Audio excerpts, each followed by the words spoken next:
What? Who? Oh, I must have dozed off. Perhaps we need a spot of tea to wake us up. What do you say, Rufus? Yes, quite right. Better get back to work. This book won't write itself. Maybe I should start somewhere easier. I'll come back to the prologue later. The sun rose over another perfect day in picturesque Arthurton.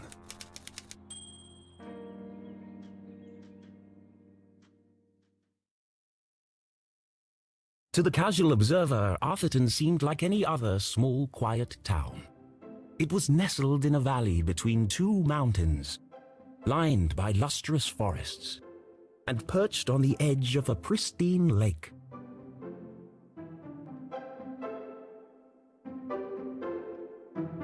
It had a main street with all the essentials, including a place to sip coffee. It had schools, a college, a church, and a police station. It even had a museum no one ever visited. It was the kind of place you might find anywhere on your travels. Typical, maybe even forgettable. But there was one thing in Arthurton that was unlike any other town in the whole world. Actually, it was a girl. Her name was Jenny LeClue, and she was the world's greatest detective.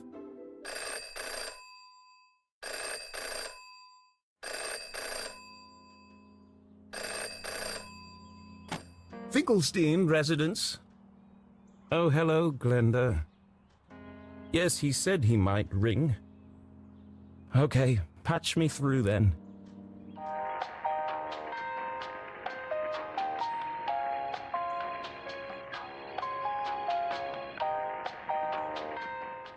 Richard? Yes, I got it. I did, and my answer is no. I understand that, but... Well, yes, of course, but... No. Nothing is settled. I'm not going to do it. It goes against everything my books stand for. No, not yet, but... If I could just... Please, listen to what I'm saying.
You don't understand what you're asking for.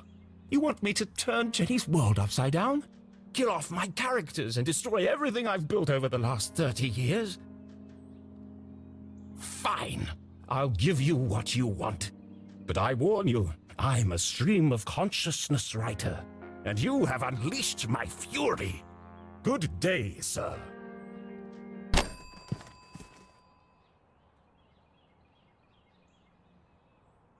Boring? Predictable? Pah! Well, if it's murder they want, it's murder they'll get.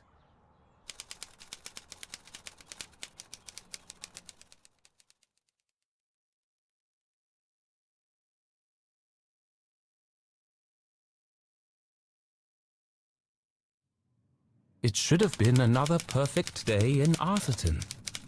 But today was different. And nothing would ever be the same again. To begin with, Jenny LeClue was dead.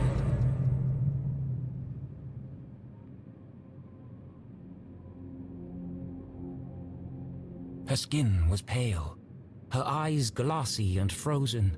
What cruel fate had befallen our beloved detective?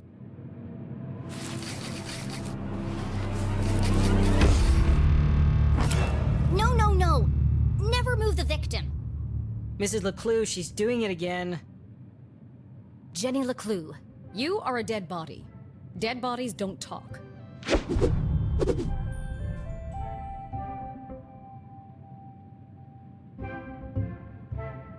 But he's doing it wrong! As wonderful as it would be if all cadavers were so talkative, we must deduce the cause of death without their help. With only the evidence laid before us, we build a picture from the fragments left behind. We collect clues, interpret the data, and solve our puzzle one piece at a time, until it feels as if the victim is speaking to us. But Jenny is right, Jonathan. You mustn't disturb the crime scene. Vital evidence could be lost. Sorry, Mrs. LeClue. Okay, you've all had a chance to study the body? Who can postulate how she met her demise? Ooh! Me! I think it was an accident? Yeah, she obviously wasn't looking where she was going So she slipped on the wet floor, and cracked her head open. Like an egg. and then she bled to death. Really? How can you tell? Well, there's a giant pool of blood around her head. Yeah, I know. I was being sarcastic. Oh. Actually, you're both wrong. What? It was cold-blooded murder. Murder? Don't be ridiculous. Where's the murder weapon? There's no evidence anyone else was even here. Oh, yes, there is. It was murder, and I can prove it.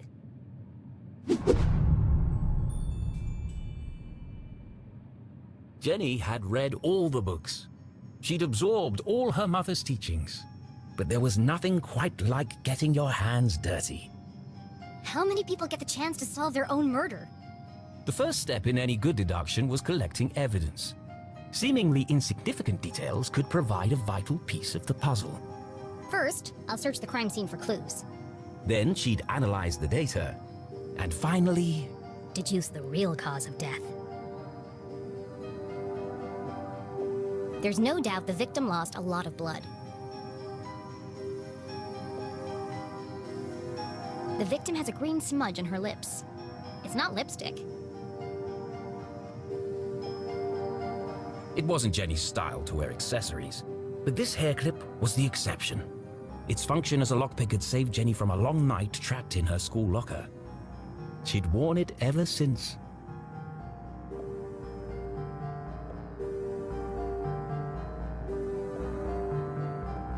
Jenny's blue sweater was scruffy and quite uncomfortable, but her grandmother had knitted it, and so it was her favorite. The more it itched, the closer she felt to her. What a waste of perfectly good coffee. Jenny's love for coffee was almost as strong as her passion for crime solving. Chalky green residue on the rim. Smells like burnt matches.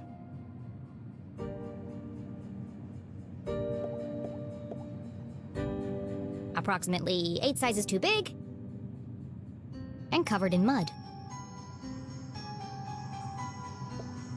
The floor is wet and slippery, but also immaculately clean.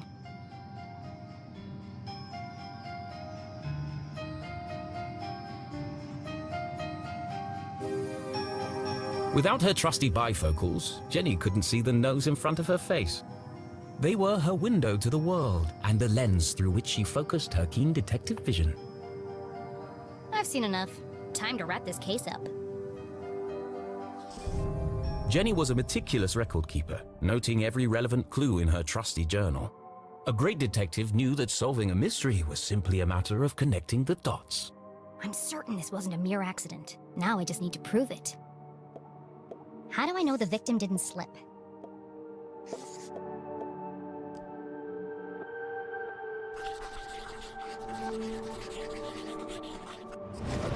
The victim's boots are filthy. They should have left big muddy footprints on the floor. So where are they?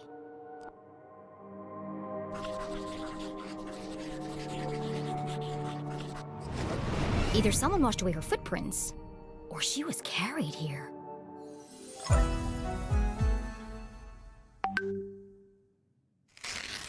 Okay, that proves she didn't slip. So how did she actually die? What was the real cause of death?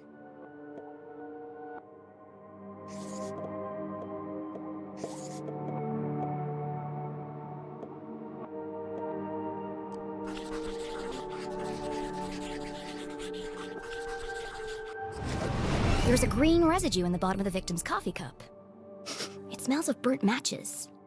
Phosphorus. Also found in common garden fertilizer.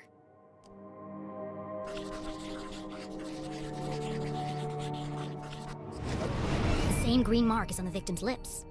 Her coffee was spiked with fertilizer. Someone clearly wanted her dead.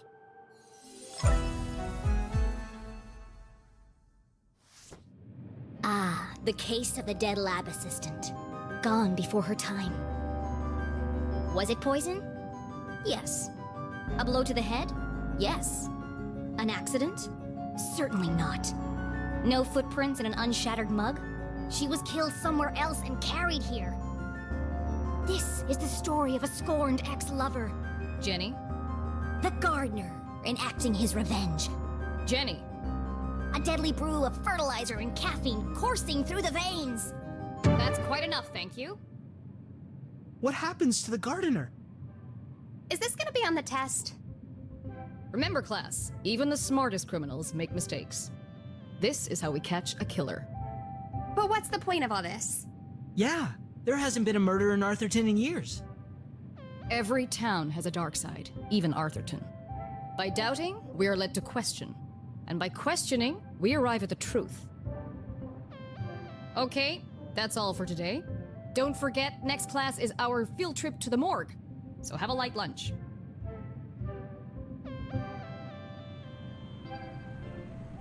The students need to think for themselves, Jenny. That's why they're here at Gumboldt. To learn. I just figured we all had places to go. Speaking of which... And where are you off to, young lady? I'm a dead body mom, remember? Dead bodies don't tell. See ya! Wait, before you go, I have something for you. Cool! What is it? If I told you, that would spoil the fun, wouldn't it? The LeClues didn't simply hand each other presents. They hid them. It was a family tradition, and Jenny had developed a sixth sense for finding them. With her trusty magnifying glass at her side, nothing eluded her.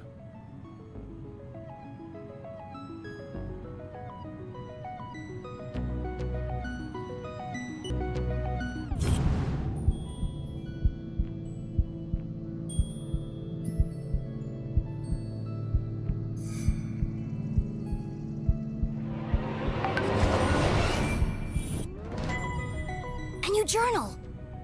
To Jenny, there was nothing better than the aroma of a fresh leather notebook. It smelled like mystery. Without missing a beat, she did what any detective worth their salt would do. She decorated it.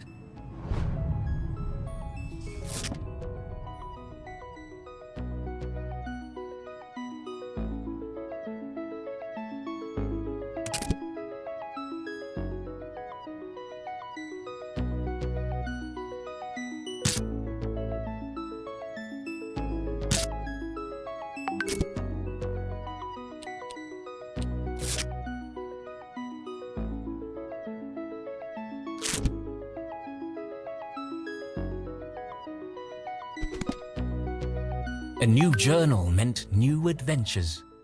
She imagined all the thrilling cases that would soon fill its pages.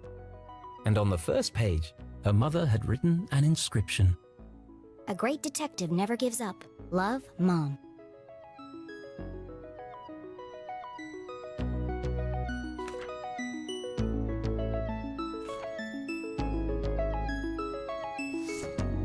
I love it. Thanks, Mom.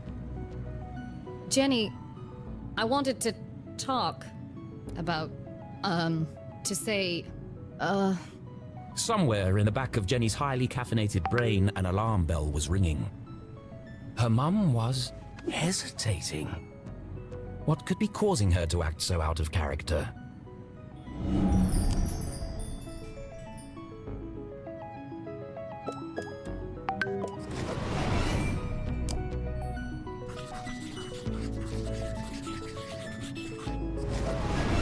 Crossed arms, furrowed brow. Jenny saw it coming from a mile away. Her mother was about to get Emotional. I've really gotta go. no, Jenny, wait. I need your help. What? Really? Jenny couldn't believe her ears. It was extremely unusual for her mother to ask for help. It must be something very important. Tracing the steps of a deranged killer? A cold case that only someone with Jenny's expertise could solve? I've misplaced the students' essays on decapitation. See if you can find them for me before you leave. I have to run. Wow, the case of the misplaced papers. Are you sure you want to trust me with such a complex task? I have no doubt you'll be able to find them. They're around here somewhere. Jenny was unsure if her mother was unable to detect sarcasm or just really good at ignoring it. Okay, Mom. I'll find them before I leave. On one condition. Yes?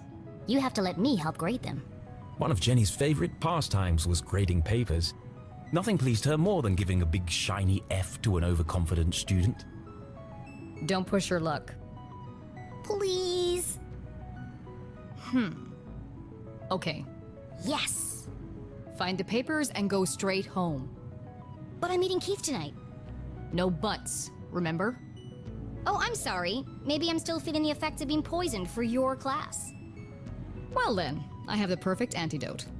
You're staying with your cousin this weekend, and you still need to pack. This again? Look, I've considered your offer, Mom, and I'm going to have to decline. I'm old enough to take care of myself. I'll be back late tonight. There's meatloaf in the fridge.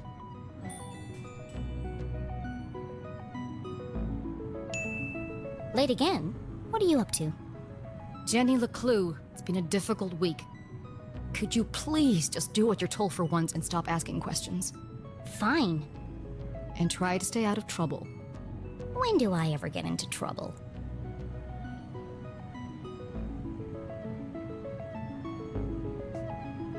All right, let's find these papers and get out of here. One of Jenny's earliest memories was making raspberry jam with her mum. It's the perfect substitute for blood in class demonstrations. And better tasting than the pig's blood the textbook recommends.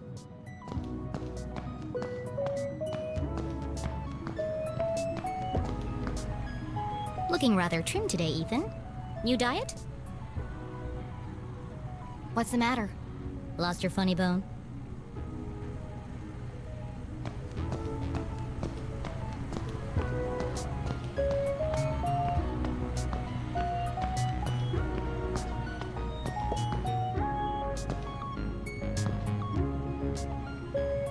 Becoming a great detective took more than book smarts. You needed real-life experience. And Jenny was always on the lookout for a chance to get her hands dirty.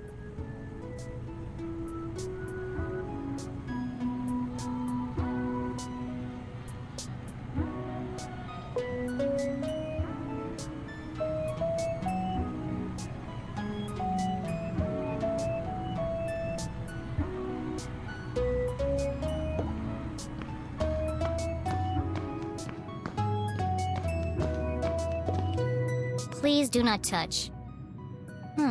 Someone must be running an experiment.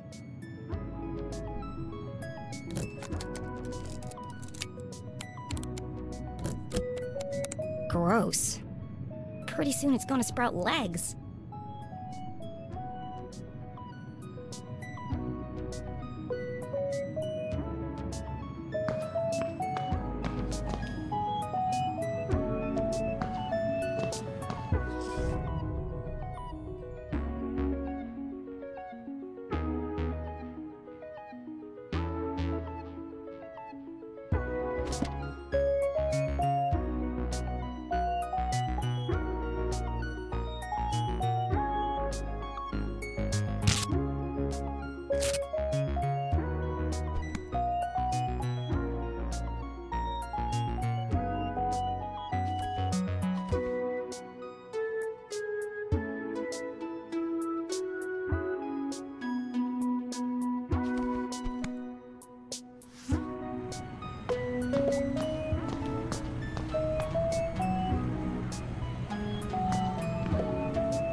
It's one of the students' term papers. You can tell by the terrible handwriting and erroneous conclusions. Mom must have put them behind the chalkboard.